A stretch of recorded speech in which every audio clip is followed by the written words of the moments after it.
toi que nous voulons ce soir. Seigneur, accomplis un miracle dans la vie de quelqu'un. Fais-le pour ta gloire.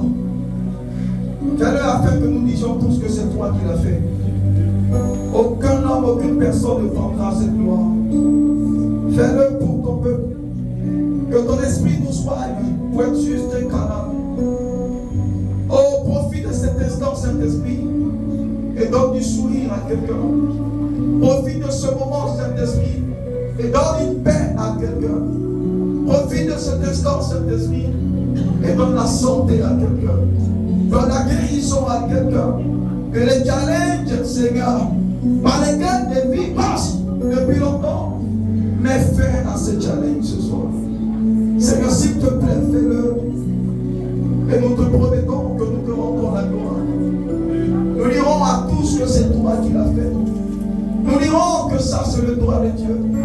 Nous dirons que ça c'est la main de Dieu. J'en dis que nous puissions diminuer et que ce poids puisse se grandir. Que ta bannière, que ton nom soit élevé en ce lieu.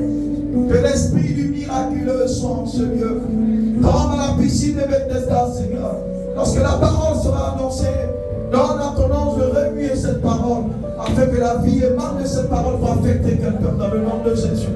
Apporte la santé à une vie. Mets fin à certains soucis de santé. Restaure, couvre ce peuple, Saint-Esprit, comme tu as couvert les eaux en Genèse 1, verset 2. Et apporte la lumière dans les vies. Là où il y avait les ténèbres, Seigneur, force la lumière.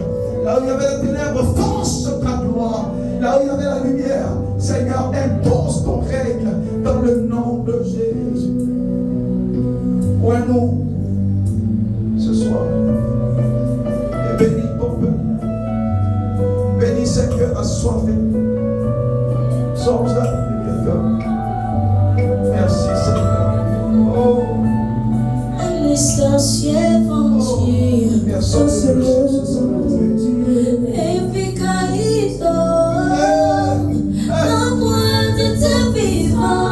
Même la sorcellerie va dire. Ça c'est le droit de Dieu.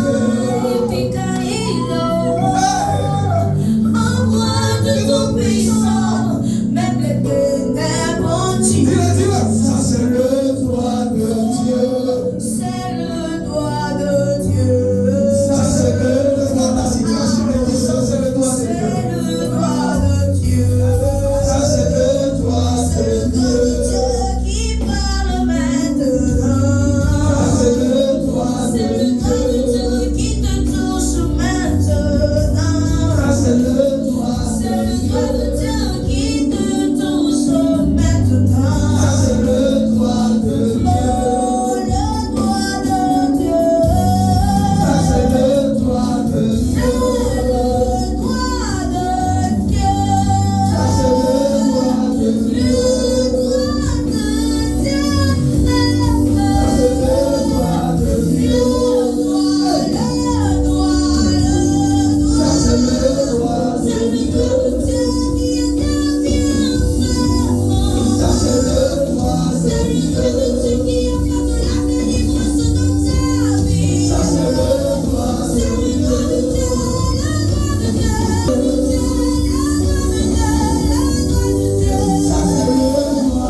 les dieux démoniaques qui t'avaient empêché d'éclore. Cette soirée, il n'y aura aucune pitié pour ces dieux-là. De même que Dagon a baissé sa face devant le Dieu d'Israël, de même les dieux de ta famille baisseront la face devant ce Dieu glorieux. Et avant même que on puisse avancer, l'Esprit a dit qu'il est déjà en train de juger les dieux. Je vois déjà une manifestation. Il y a des dieux dans une famille que l'Esprit de Dieu est en train de juger. J'ai une forte onction bénie sur quelqu'un. Attention, il y a un fort mouvement qui va venir sur quelqu'un. Les dieux de ta famille sont en train d'être jugés déjà. Déjà. Holy Ghost touch. Holy Ghost touch. Holy Ghost touch. Holy Ghost touch. Holy Ghost touch. Holy Ghost touch. Holy Ghost touch. Touche. Thank you, Jesus. Et une fois que je l'attends juste avant d'aller à la parole, l'Esprit est en train déjà de bénir cette personne. C'est un jugement contre Dieu de ta famille.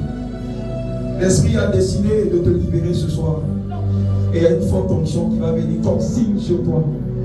Une forte onction. Holy Ghost touch. Seigneur, localise cette personne et touche-la. Touche-la. Touche-la. Touche-la. Touche-la. Touche-la. Touche-la. Holy Ghost, touche-la. Touche-la. Touche-la. Touch. Touch. Touch.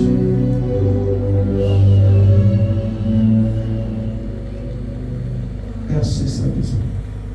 C'est une forte onction. C'est le signal que le Saint-Esprit a donné. J'attends juste avant de continuer. Il est en train de faire quelque chose dans une famille. Attention, juste quelques secondes. C'est une forte onction de la tête jusqu'à la plante des pieds. C'est les liens déjà qui ont commencé à être brisés. C'est ce qui te tenait en arrière qui a déjà commencé à être brisé. Tu sens cette onction depuis la tête jusqu'à la plante de tes pieds. Ah, Holy Ghost, Holy Ghost, Holy Ghost, Holy Ghost, move, move, move, move, move, move, move, move, move, move, move, move, move, move. Holy Ghost, move, move, move, move, move, move. J'entends un cri dans mon esprit.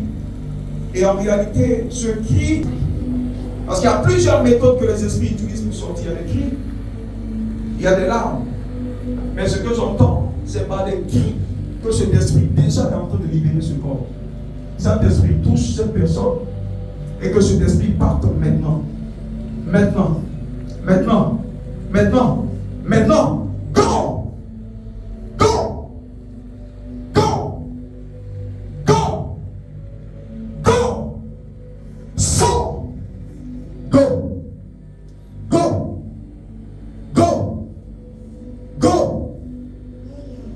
Go! Sors et pars. Pars. Pars maintenant. Au nom de Jésus. Pars maintenant. Maintenant. Sors. Pars maintenant. Maintenant. Maintenant. Nous ne voulons pas de toi dans ces vies, dans ces corps. Pars maintenant. Dans le nom puissant de Jésus-Christ. Merci Saint-Esprit. Thank you, Holy Ghost. Merci Seigneur. Alléluia. Que Dieu vous bénisse. Que Dieu vous bénisse. Que Dieu vous bénisse. Est-ce qu'on peut acclamer le Seigneur?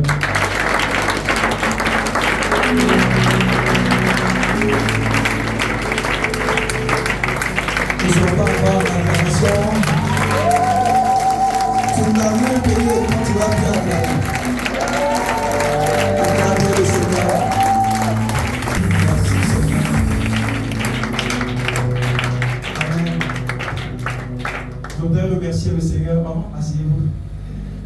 va se maintenir un peu debout. Amen. Je voudrais rendre grâce au Seigneur Jésus qui rend possible ce jour et qui rend possible tout ce qui est en train d'être fait. Vous savez, parfois, quand on se réveille et qu'on marche, on pense que c'est évident. Non, ce n'est pas évident de marcher. Ce n'est pas évident même de respirer. Parce qu'il y a des personnes qu'on trouve dans des conditions où elles ont du mal seulement à avoir de l'oxygène.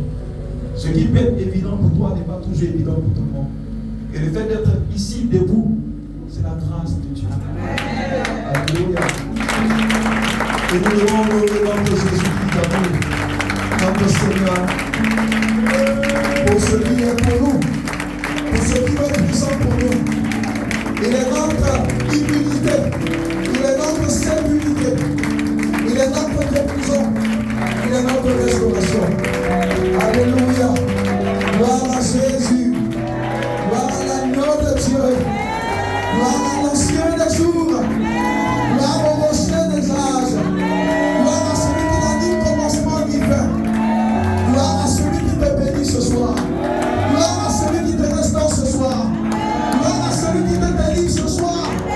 Gloire à celui qui te fait du bien ce soir. Dis avec moi, Jésus, nous t'aimons. Alléluia. Amen. Et je voudrais ensuite honorer le Seigneur pour la vie. Je l'ai dit la dernière fois du directeur général que Jésus a mis dans cette œuvre.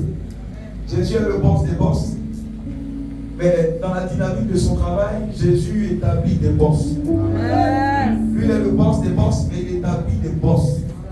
Et dans cette maison, le Seigneur nous a donné un boss. Je n'ai pas envie de dire une boss, mais un boss. Acclame le Seigneur pour maman. Acclame bien. Acclame bien pour maman. Oh,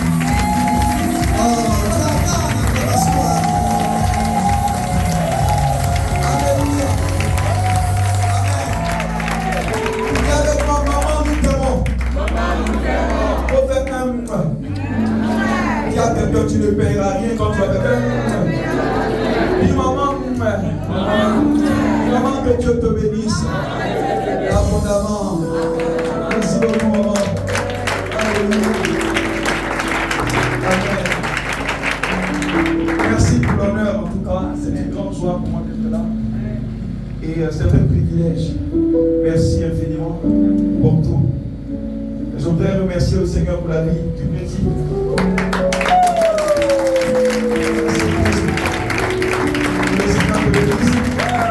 Pour le travail énorme qu'il a fait.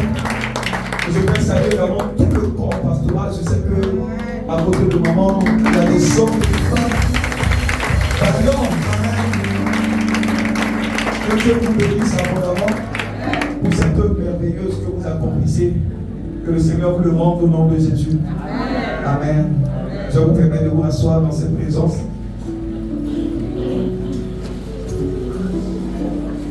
Alléluia. Dis à quelqu'un ce soir, tu vas beaucoup prier. J'espère que tu as jeûné aujourd'hui, tu n'as pas encore rompu. C'est ça, hein? Donc je sais que tu as jeûné aujourd'hui. Non, moi-même, je sais que tu as jeûné. Quand je te regarde, je sais que tu as clairement jeûné même. Donc aujourd'hui, tu as jeûné. Dis à quelqu'un, tu vas prier ce soir. Donc si tu as trop mangé, c'est compliqué. Alléluia. Tu vas beaucoup prier parce que nous croyons en la puissance de la prière. Nous croyons en l'efficacité de la prière. Et l'une des cultures que Jésus-Christ nous a laissées, c'était la prière. C'est pas la seule question que ces apôtres lui ont posée. C'est Seigneur, apprends-nous à prier. Ils avaient la possibilité de lui demander beaucoup de choses. Mais ils lui ont posé la question de leur apprendre à prier parce que dans toute la vie de Jésus, ce qu'ils ont vu d'intéressant et de merveilleux, ce qu'ils ont vu d'exceptionnel, qui certainement était la réalité qui produisait tout autour de la vie de Jésus, ils ont compris que c'était la prière. C'est pas quand ils sont venus leur connaître, apprends-nous à prier. Quand tu connais l'importance et le mystère caché derrière la prière ne deviendra plus un fardeau pour toi, mais la prière deviendra un plaisir. Parce que la prière est la respiration de l'homme spirituel.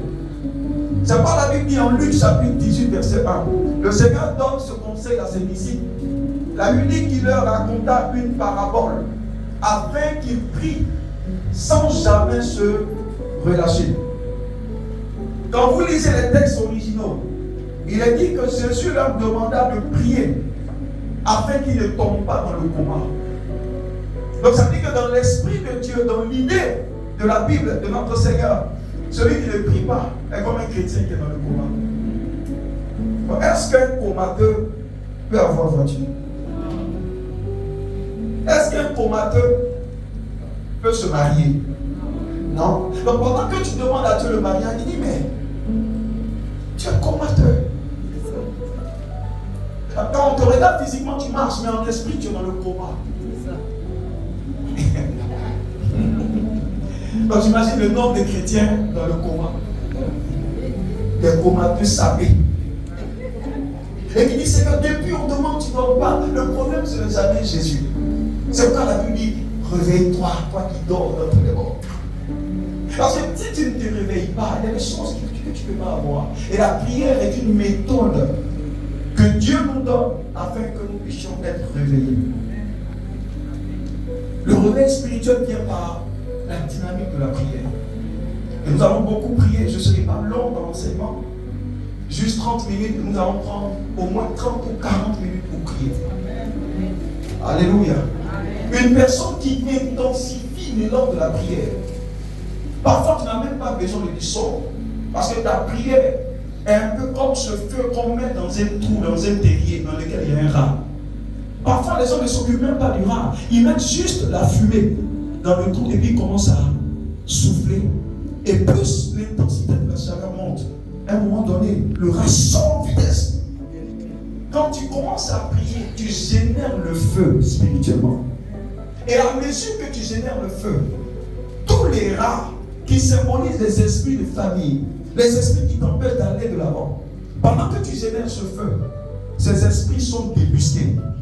Ce soir, je ne sais pas ce qui t'a fatigué durant longtemps, mais ce soir, j'ai la joie de t'annoncer qu'il y a des esprits qui seront débusqués, qui vont libérer ta vie, libérer ta destinée, qui vont libérer ton étoile, libérer ta gloire.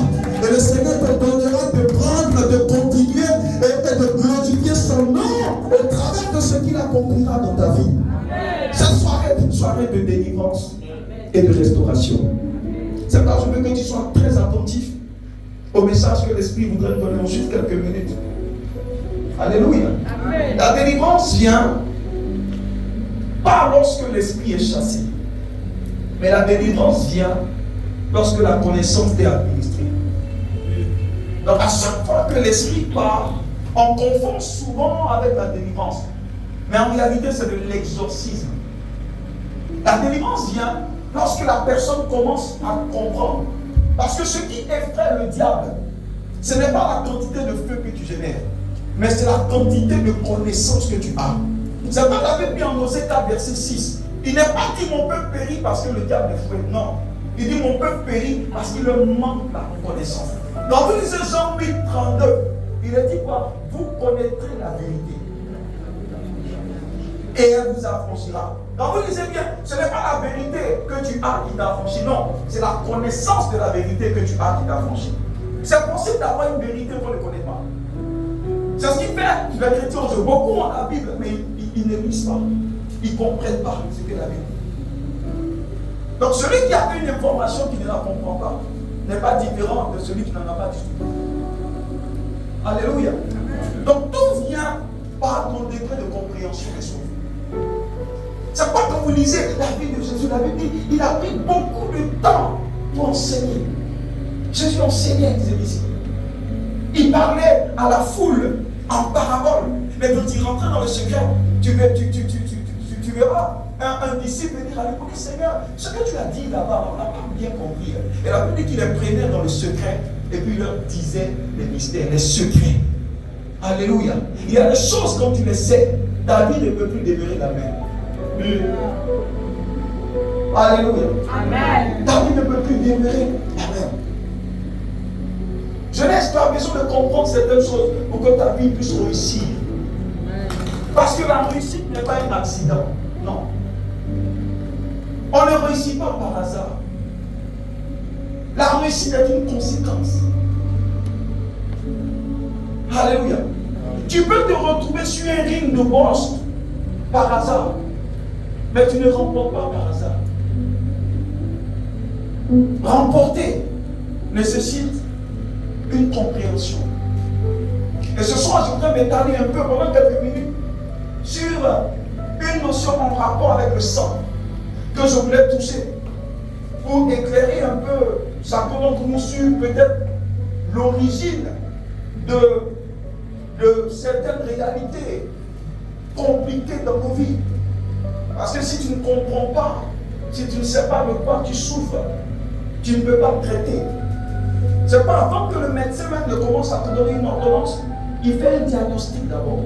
Donc tant que tu ne sais pas exactement le problème, tu ne sauras pas quelle ordonnance administrer. Alléluia. C'est pas l'apôtre Paul, en Éphésiens chapitre 1, versets 17 à 18. L'apôtre Paul s'adressait à l'église d'Éphèse. Et il a dit, je suis en train de prier le Dieu et Père de notre Seigneur Jésus. Eux, ils s'attendaient peut-être à ce que l'apôtre Paul prie pour leur donner du matériel, pour leur donner des bénédictions matérielles, la gloire et tout ça. Mais il a dit, je prie afin que le Dieu et Père de notre Seigneur Jésus vous donne quoi? Un esprit de sagesse et de révélation. Alléluia. C'est tout ce qu'il a demandé. Il n'a pas demandé l'argent, il n'a pas demandé autre chose. Parce que si tu as l'argent sans la révélation, tu vas perdre cet argent. Alors que si tu as la révélation te permettra de produire l'argent. Donc il dit, ce dont vous avez besoin, c'est un esprit de révélation et puis de sagesse. Les deux vont ensemble. Parce que c'est possible d'avoir une révélation qu'on ne comprend pas. Beaucoup d'entre nous, nous faisons des rêves. Mais parfois, quand tu viens de faire des rêves, tu peux venir voir maman, le rêve là, ça veut dire quoi? Tu as le rêve, mais tu n'as pas la sagesse qui te permet de comprendre la révélation.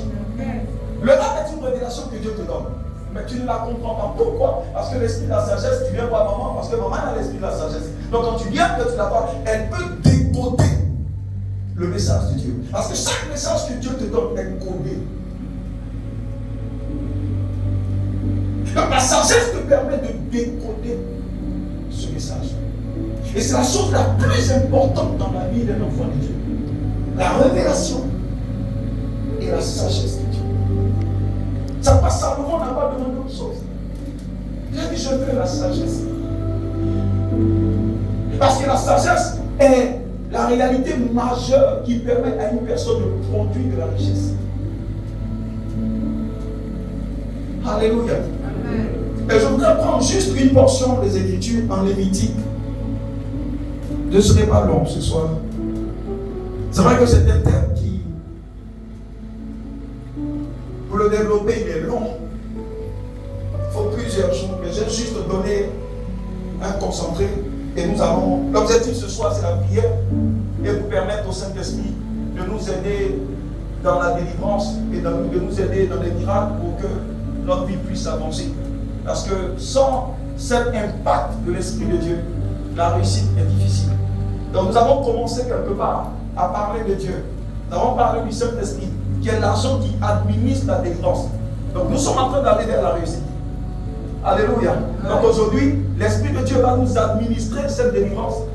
Et dimanche matin, quand tu arrives ici, que tu sors, tu as réussi. Alléluia. Est-ce qu'il y a un jeune qui a déjà réussi ici? Alléluia. Est-ce qu'il y a un jeune qui a déjà réussi ici? Dieu ne nous donne jamais un thème sans l'avoir terminé. Ça veut dire que quand Dieu te parle de jeunesse, tu dois réussir. Ça veut dire qu'avant même que tu ne commences ce séminaire, le Seigneur a déjà mis l'esprit de la réussite en toi. Amen. Donc quand tu viens jusqu'au dimanche, tu verras que cet esprit deviendra chair. Dans le nom de Jésus. Amen. Lévitique 11, verset 10. Plutôt 11 que nous connaissons. Je vais rapidement Lévitique 17. Verset 11 dit, car l'âme de la chair est dans le sang. D'autres versions disent, car la vie de toute chair, c'est le sang.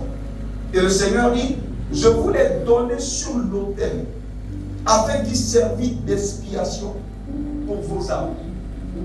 Donc l'âme ou la vie de toute chair, la vie déclare que cette réalité réside dans le sang. Alléluia. Et le Seigneur dit, je vous ai donné mon sang sur l'autel de Golgotha pour que cela serve d'expiation. Ça veut dire quoi? Pour que cela puisse enlever totalement vos péchés. Alléluia. Donc c'est très important pour nous de comprendre la notion du sang. Et beaucoup sont victimes du fait qu'ils ne comprennent pas comment fonctionne le sang.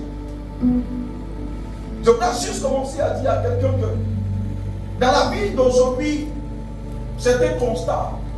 On ne réussit pas parce qu'on est intelligent. Parce que je connais beaucoup de personnes intelligentes avec qui on est allé à l'école, qui étaient même premières des classes. Mais aujourd'hui, quand tu les vois, on ne sait pas pourquoi, par quel mécanisme, ces personnes se retrouvent derrière les cabines. Que sont qui? Personne ne comprend la vie. On s'est rendu compte que être beau ou être belle n'est pas un facteur pour se marier. Parce que ce ne sont pas forcément les belles femmes qui se marient.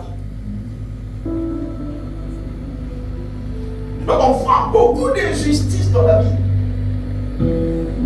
On se rend compte que ce n'est pas parce qu'on est compétent ou talentueux qu'on réussit dans la vie. La réussite provient de la qualité du sang que nous transportons. N'oubliez jamais ça. La réussite provient de la qualité du sang que chacun transporte. En fait, de même que quand tu arrives à l'hôpital pour faire certaines analyses, on te fait passer au scanner pour voir ce qui ne va pas, pour voir ce qui va. Quand on prend ton sang spirituellement qu'on regarde, ton sang nous donne une information. Si tu es capable de réussir ou non. La réussite de toute personne dépend de la qualité de son sang. C'est pourquoi quand on touche le domaine de la royauté, on dit souvent le sang royal. Pourquoi on parle de sang? Parce que la royauté est dans le sang. La réussite est dans le sang. Un jour, l'apôtre Jean s'adresse à un ancien, Gaius. Il lui dit, Gaius, je souhaite que tu prospères à tous égards, comme prospère l'état de ton âme. Donc Jean annonce à Gaius que ce qui donne la prospérité à un homme, ce n'est pas l'état de sa tête. Tu es allé à l'école, tu as eu beaucoup de papiers, c'est bon, mais ce n'est pas suffisant pour réussir. Parce que la majeure partie des hommes les plus riches et les plus importantes de la vie, certains n'ont même pas de niveau à l'école. Quelle est la qualité du sang que tu transportes? Gaius, je souhaite que tu prospères en 3 Jean chapitre 1. Comme prospère l'état de ton âme. Mais c'est quoi l'âme? L'âme est une dimension du sang. Avant même que je n'en arrive là, regardez, quand on lit par exemple 2 Corinthiens 5, 17, mais lorsque nous sommes en Christ, nous sommes une nouvelle création et autres. Mais ce que vous devez comprendre, c'est que l'homme, vous et moi, nous avons 3 dimensions en nous.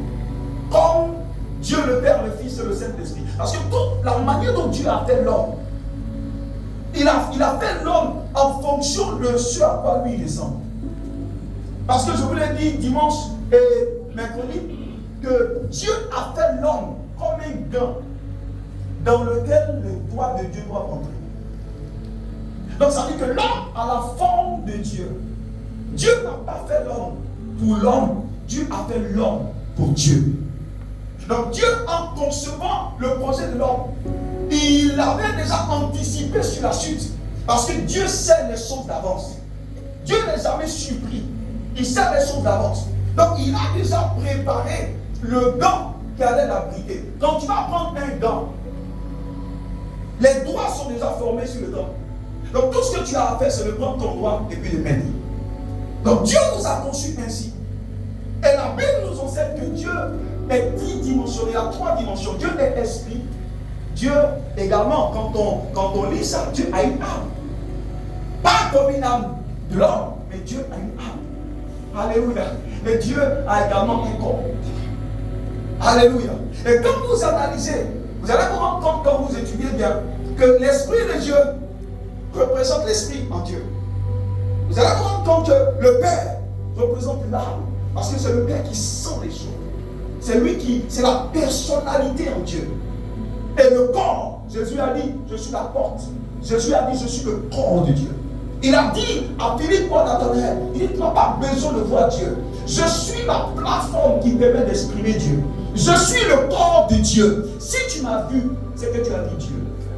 Donc Dieu a fait l'homme selon son image et selon sa ressemblance. L'homme, pareil, a un esprit.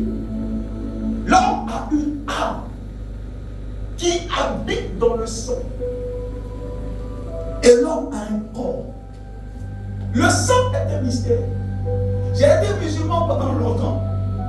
Et au niveau des musulmans, on se dit, mais quand on y était encore, on se dit, mais c'est quelle religion sanguinaire ça, le christianisme? Parce qu'on parle de sang partout. Le sang de Jésus qui est versé. Le Seigneur qui est arrivé en Éden, qui a tué un animal, le sang est versé. On se dit, mais c'est quelle religion sanguinaire? Mais c'est parce qu'on ne comprenait pas le mystère de la vie. Le sang n'est pas seulement ce que tu vois, mais le sang, c'est la vie. Amen. Le sang transporte la vie. Amen. Et quand vous voyez le sang qui verse, la couleur du sang est rouge. Dans le sang, il y a ce que vous voyez. Et dans le sang, il y a un aspect que vous ne voyez pas. Tout ce que nous voyons, c'est le liquide rouge. Mais dans le sang, il y a une réalité mystérieuse. Il y a une réalité spirituelle. Vous savez, quand il y a des problèmes dans le sang, les scanners de l'hôpital peuvent vous permettre de savoir ce qui ne va pas. On peut regarder le sang et dire qu'il y a des diabètes. On peut regarder le sang et dire qu'il y a tel ou tel. Mais quel scanner peut voir la partie spirituelle? La partie spirituelle se voit avec le scanner divin. Et la partie spirituelle du sang s'appelle l'âme. C'est pas quand une personne décède, on dit qu'elle a rendu l'âme.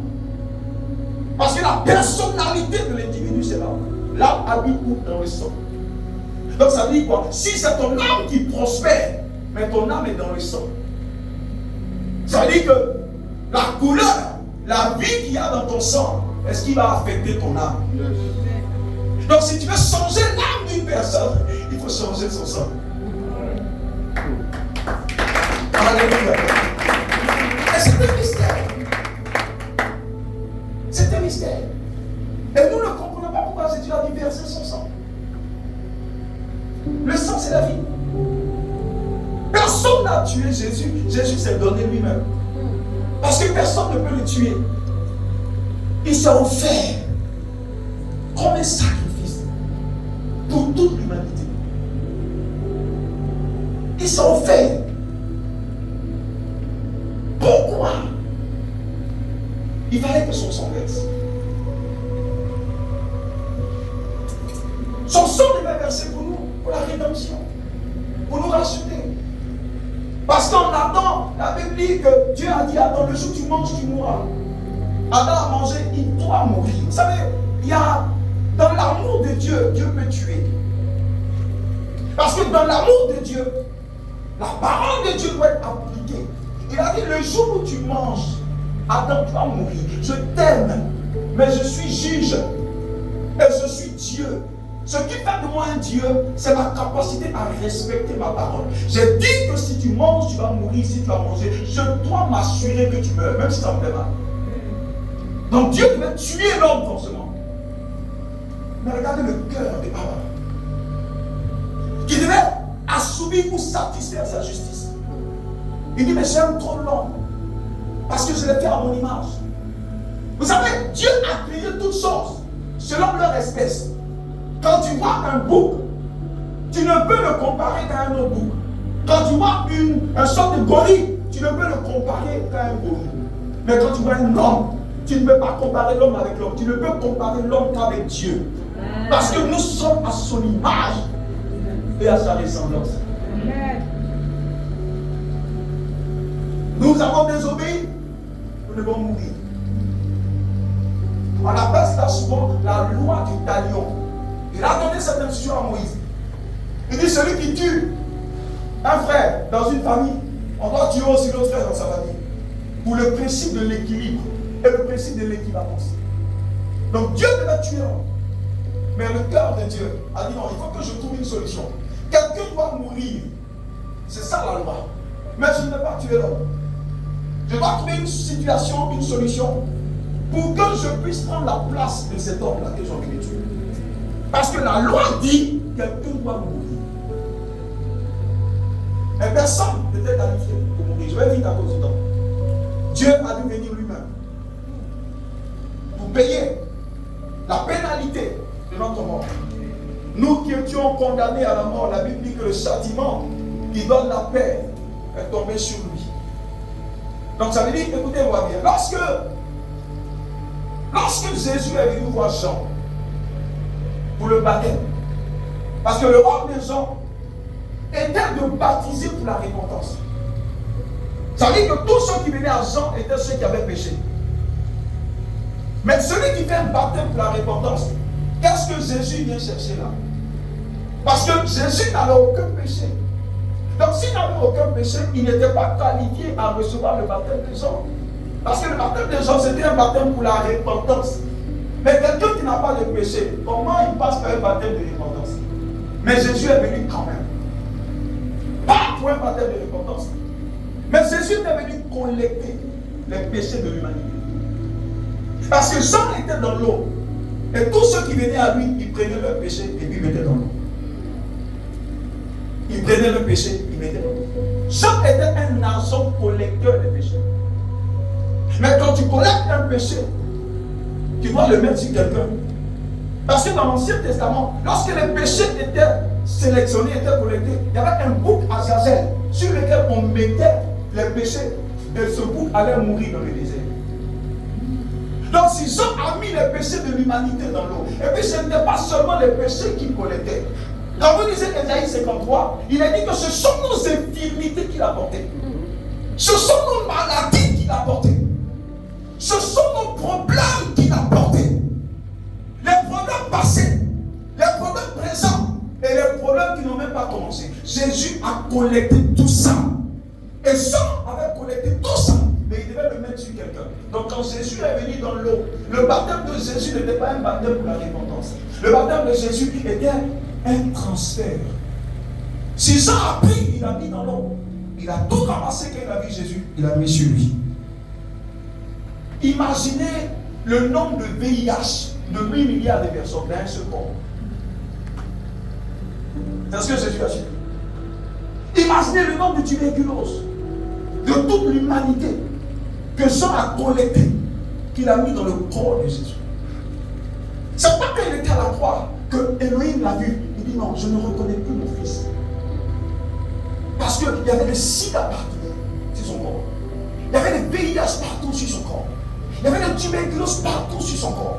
Il y avait des malheurs de toute l'humanité partout sur son corps. Elohim n'a pas pu reconnaître son fils. Et son sang est versé. Le sang qui est versé, c'est sa vie qui est versée. Je vous l'ai dit en Genèse. Il a dit que quelqu'un doit mourir. Son sang est versé. Donc c'est sa vie qui est versée. Et c'est par cette action que Jésus nous a rachetés.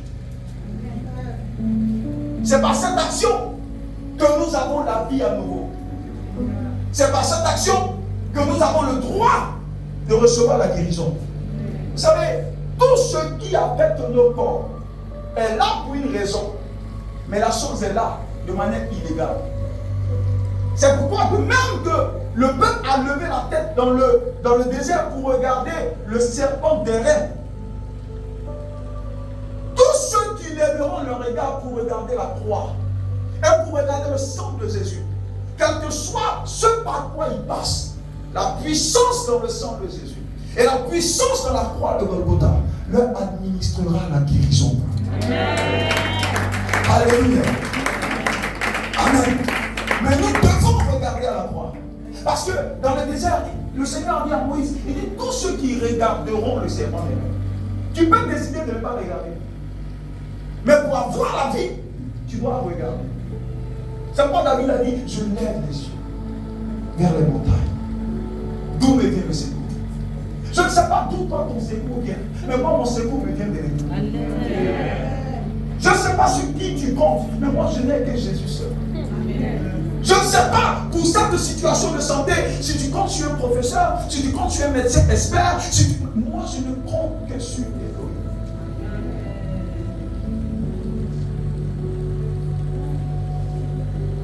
Beaucoup ne sont pas guéris parce qu'ils ne regardent pas à la croix. Ils regardent sur la médecine. Alors que le rôle de la médecine, c'est de soigner.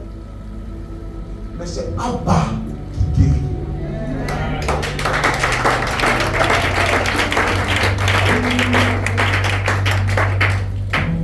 Le sang est puissant. Je reviens. Et l'âme est dans le sang. Et c'est la qualité de ton sang qui déterminera ce que tu auras dans la vie. Beaucoup de personnes sont disqualifiées au niveau de la qualité du sang. Alléluia. Et n'oubliez pas que le sang est un élément mystique et mystérieux. Parce que le sang est la monnaie dans le monde spirituel. De même que le franc CFA est la devise dans le monde des hommes. Dans le monde spirituel, la seule chose qui fait bouger les esprits, c'est le sang. Ce n'est pas partout où vous verrez certains mouvements, certaines actions dans la parole de Dieu.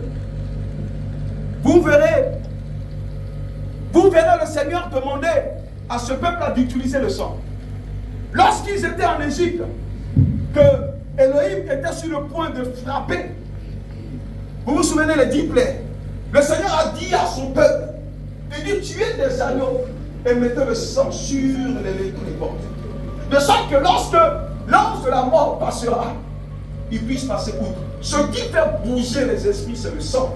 Ce qui arrête les esprits, c'est un sang supérieur.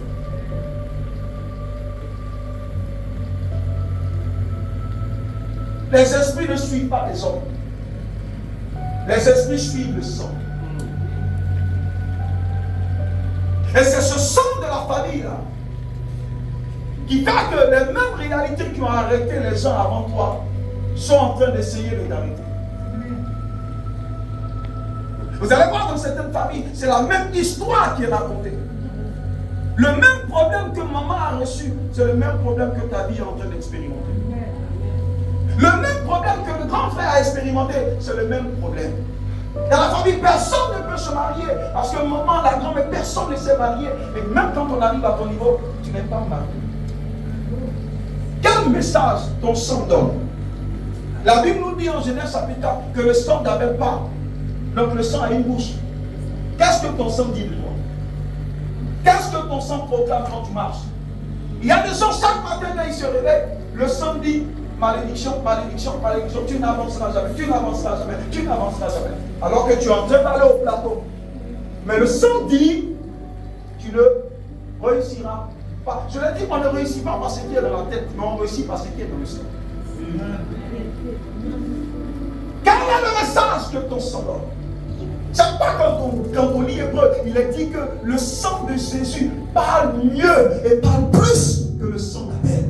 Je ne sais pas quel est le message que ton sang donne, mais je suis venu t'annoncer un sang nouveau, un sang glorieux, un sang supérieur. De sorte que quelle que soit la voix de ton sang, le sang de Jésus restaurera cette voix.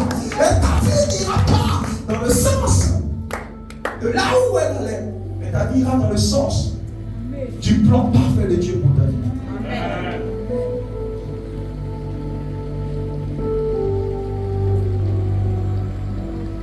Notre sang est suivi par des adorations sur le plan familial. Notre sang est suivi par les esprits familiers qui gèrent la famille. Notre sang est suivi par les esprits gardiens de notre région. C'est une réalité. On n'a pas le temps de développer tout ça, je vais aller vite. Mais le sang est la réalité que les esprits suivent.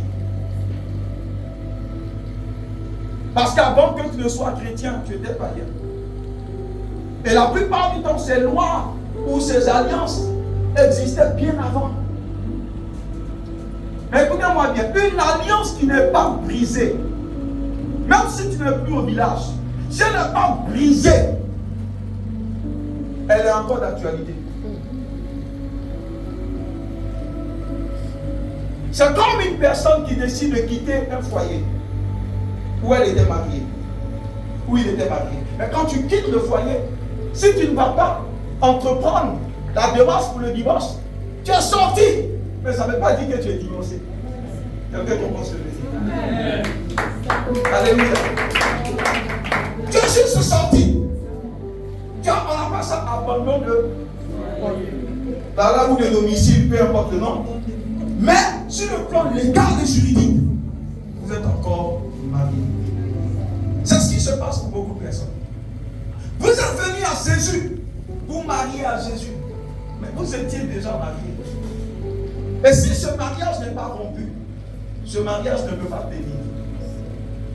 C'est pourquoi parfois, même étant en Jésus, il y a encore des revendications que nous subissons provenant de l'autre côté. Simplement parce que l'alliance n'est pas rompue.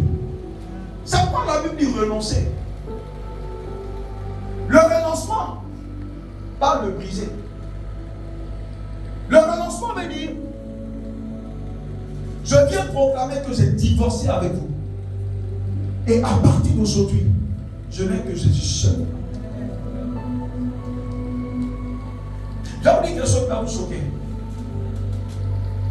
Ce que Jésus a sécurisé à la croix pour nous,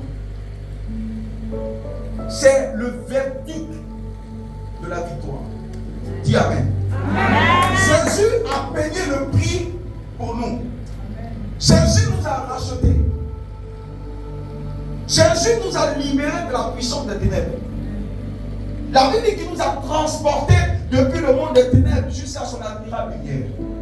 Colossiens chapitre 2, verset 14 dit qu'il les a livrés publiquement en spectacle, en triomphant d'eux par la croix. Mais c'est un verdict qui a été sécurisé pour nous. Je vais vous dire quelque chose. Il y a des lois en Côte d'Ivoire. Et la loi est faite pour tout le monde. C'est pas qu'il y a un adage qui dit nul n'est censé ignorer la loi. Il y a une loi qui dit que personne n'a le droit, même s'il est propriétaire d'une maison, de chasser un locataire sans lui avoir donné 3 mois. C'est ce que la loi dit. Et la loi a une force d'application. Mais il y a des propriétaires qui viennent dire à des locataires, la semaine prochaine, quitte ma maison. Et je connais des locataires qui quittent la maison.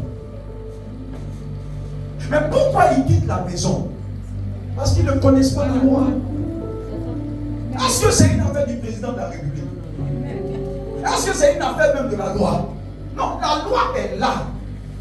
Mais si tu es ignorant de la loi, tu payes les frais de ton ignorance. C'est quoi la Bible appelle le diable le prince des ténèbres? Le mot ténèbres, venant du grec, veut dire ignorance. Donc il y a le prince de l'ignorance. Ça veut dire, à chaque fois que tu es ignorant d'un domaine, le diable est maître sur toi.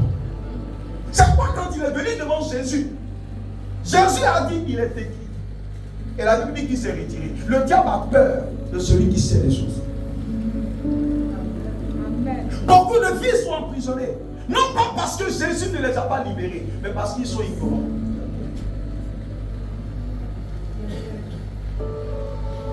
C'est pourquoi les Écritures disent, oh que ce temps, malheur à ce temps, parce que tout est mélangé. Il est dit que les princes sont à terre.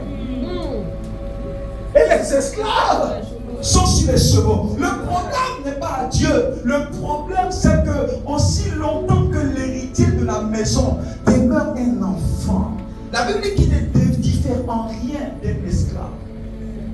Donc tu es victime de ton ignorance. Le diable manipule les chrétiens simplement parce qu'ils sont ignorants. Ils ne sont même pas conscients de l'autorité et de la puissance que le ciel leur a donnée.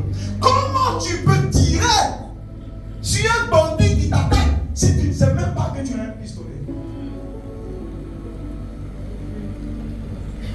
Imaginez un policier qui est braqué avec son pistolet qui est là. Et pendant qu'il a la possibilité d'utiliser, il ne l'utilise pas. Le problème, ce n'est pas la puissance que le policier, qui est l'arme. Mais le problème, c'est ton ignorance. Et c'est ce qui arrive à beaucoup de chrétiens. Qui es-tu? Je vous dis quelque chose qui va vous choquer. Ézéchiel 16, verset 44 nous dit, on dira de toi, telle mère, telle fille. Ça veut dire quoi? À ce niveau-là, l'Esprit est en train de nous dire que le sang est un héritage. Parce que le sang que tu as, t'a été donné par les chromosomes de ton papa et de ta maman. Donc ça veut dire qu'en toi, ta vie est la conjugaison de la vie de papa et de maman. Parce que ce sont les deux qui t'ont donné leurs différents chromosomes pour te constituer. Je vais vous dire quelque chose qui va vous choquer. Naître dans cette famille-là, ce n'est pas un choix. C'est Dieu qui t'a mis là. C'est-à-dire quand tu dis une guerre, tu es né dans la famille dramée. Tu ne peux rien changer. La famille a des réalités. La famille peut être même dans des souffrances. Mais je vous dis quelque chose, vous n'êtes pas obligé de demeurer dans les mêmes souffrances. Tu n'es pas responsable de naître dans cette famille. Mais si tu demeures à l'image de cette famille, c'est que tu es responsable. C'est un choix. Le papa de Jean-Baptiste était sacrificateur. Et Jean-Baptiste, lui, est devenu prophète.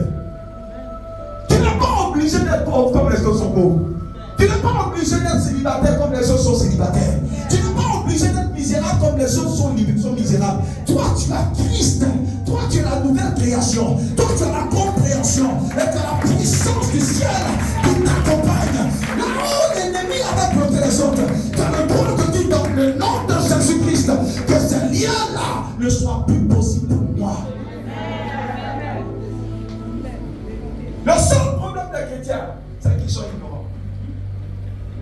Ils acceptent l'inacceptable. Ils acceptent d'être malades comme les autres sont malades. Quand tu leur demandes, dire chez nous c'est comme ça. Ah non, chez nous c'est comme ça. Chez nous c'est comme ça. Non, chez nous tout le monde a dit. Chez nous c'est comme ça. Ah, c'est le langage des chrétiens. Chez nous c'est comme ça.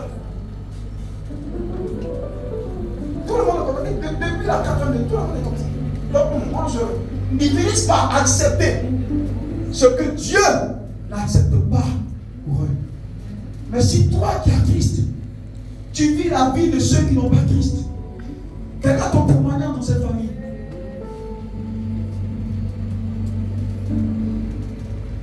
Quelles que soient les lois dans cette famille, tu dois pouvoir te lever un jour et dire au Seigneur, tu as sécurisé un verdict à la croix pour moi. La loi, tu vas la chercher et tu l'appliques. Tu vas la prendre et tu l'appliques. Parce que les esprits ne comprennent que ce langage de la force là. Tu peux te réveiller dans la prière et dire au Seigneur, depuis que je suis dans cette famille, il y a trop de personnes qui meurent à des dates répétées. Il y a des gens qui meurent chaque 3 mois dans cette famille. Seigneur, avant que je ne vienne, c'était une réalité qui existait. Mais maintenant, je suis le sauveur. Mais maintenant, je suis celui qui délivre. Maintenant, je suis dans cette famille.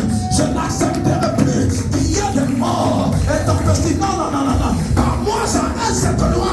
Par moi, j'arrête cette puissance de ténèbres. Par moi, j'arrête l'homme de la sorcellerie. Et celui qui tuait les gens avant, à partir de moi, j'annule cela au nom de Jésus. Et tu t'engages dans la prière. Il faut payer un prix pour que ta vie change. Ça peut demander des nuits de prière. Ça peut demander des nuits d'intercession. Vous savez combien d'heures les apôtres ont fait de la prière pour que Pierre soit libéré de la prison? Vous savez combien d'heures? Vous savez combien d'heures Jacob a combattu avec l'ange de Dieu pour être libéré? 9 heures de temps. Pour que ta vie change, tu dois payer un prix dans la prière. Tu dois payer un prix dans les jeûnes. Tu dois payer un prix dans la consécration. La Bible dit dans le livre d'Ésaïe 66, verset 8, il dit c'est à force de travail que Sion a accouché son bébé. Sans travail, il n'y a pas accouchement.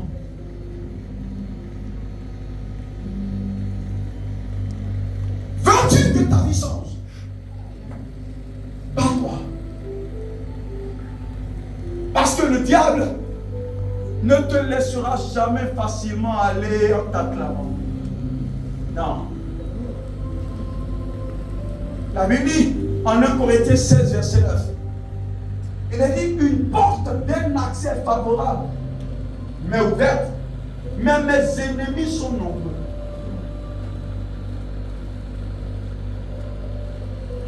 Toute porte ouverte que Dieu mettra devant toi, il y aura des ennemis qui vont t'attendre pour te demander qui es-tu pour avoir ça. Ne sais-tu pas que pour entrer par les portes, il faut décliner son identité? Dieu lui-même n'a pas échappé à cela. Dans le psaume 24, la Bible dit il est arrivé à une porte appelée ancienne porte. Et il a tapé. On lui dit qui es-tu? Il dit c'est l'Éternel des armées. L'Esprit dit on s'en fout les armées. L'Éternel des armées c'est qui? Il a dû dire c'est l'Éternel fort et puissant dans les combats. Quand tu es devant les portes, sans l'exercice de la puissance, le diable ne te laissera pas.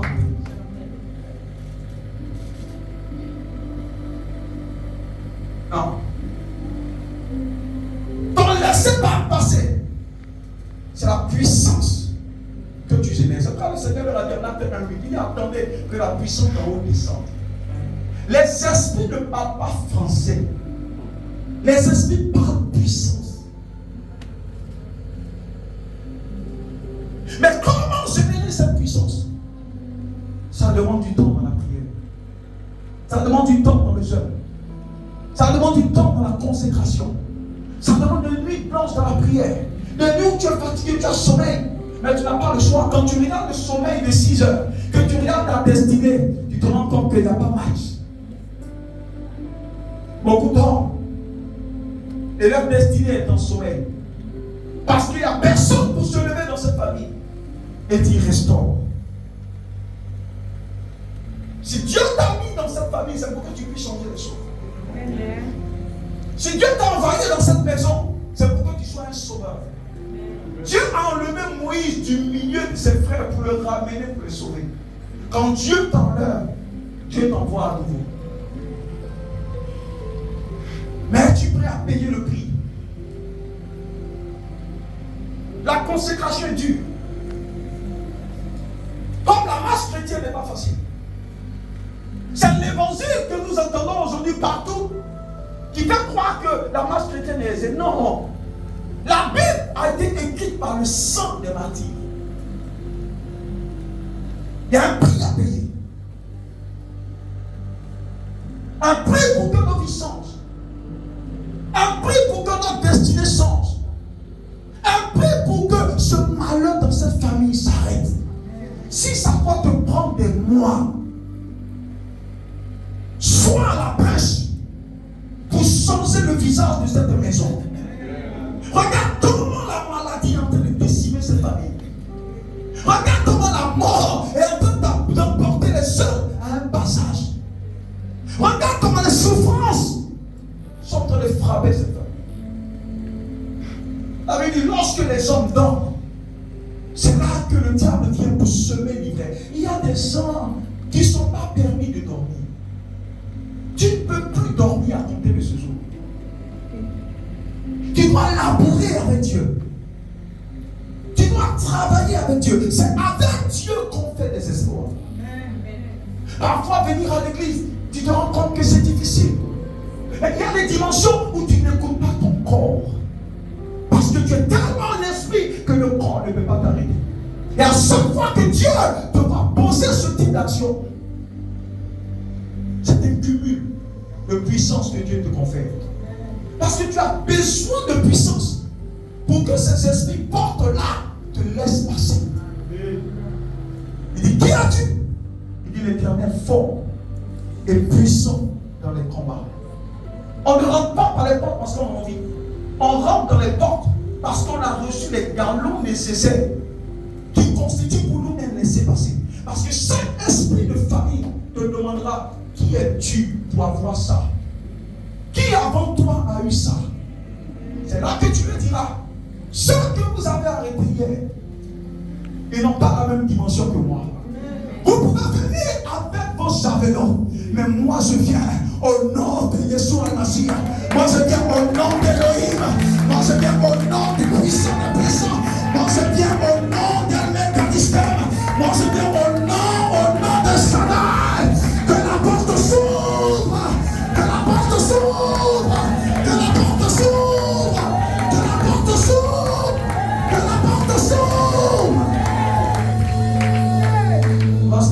Entrons dans cette présence. Ah. Les portes doivent s'ouvrir ce soir. Des esprits doivent lâcher prise ce soir. Des esprits, quelle que soit la nature, doivent lâcher prise ce soir. Parce que tu dois faire ton entrée. Tu dois faire ton entrée. Tu dois faire ton entrée. Tu dois saisir ce qui est à toi. C'est une nuit de bataille. C'est une nuit de combat. C'est une nuit où tu vas prendre ce qui est à toi. C'est une nuit où ta vie doit changer. Les Brasikato, parle en esprit pendant quelque temps.